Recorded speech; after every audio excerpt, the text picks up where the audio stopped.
Thank you, Speaker. I just think there's something very important that needs to be said about this debate. A member of colleague went on at some length about the cost and is this the right allocation and what percentage of calls go to these guys and what go to those guys. And it amazed me how the point was missed.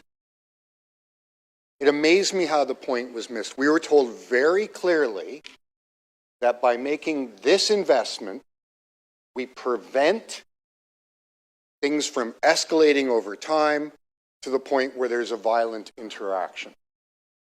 Ounce of prevention, pound of cure. Very simple, very obvious. And anyone who actually, as some claim, read the report with care would understand that. And the only conclusion I can come to is that there's willful blindness about this. Willful blindness. A refusal to see that actually giving our brothers and sisters and uncles and aunts and friends who are in crisis some help prevents not only the cost of an interaction with the police, but the human cost of a violent incident. It staggers me that people resist making the smaller dollar investment for the better outcome.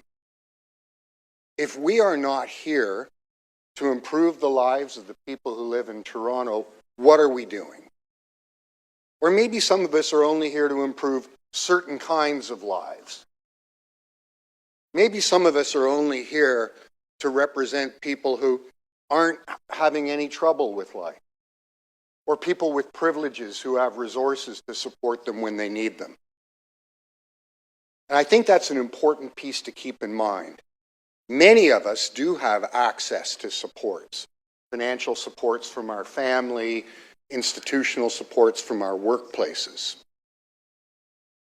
Councillor Carroll mentioned that 1 in 5 people has a mental health crisis somewhere in their lives. In my early 20s, when I was a university student, I went through a dark period.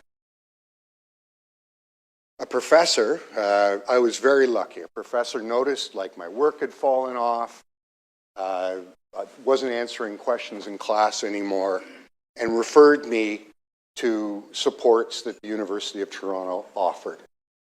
And my family was also able to provide resources for me. I got through it, things looked better. But notice, I had resources and supports available to me. And my life turned out well. I'm going to go celebrate Thanksgiving with my 3 grandchildren this weekend. I'm looking forward to it. It's going to be wonderful. Now, imagine the same life for someone who isn't attending an institution that has supports available to them, or doesn't come from a family that has financial resources available to them.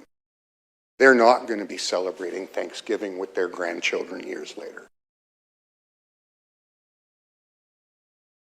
Refusing or resisting making the investments in lives, refusing to help people, opposing that very human and important impulse to reach out a helping hand is something that I am shocked to hear on the floor of this council.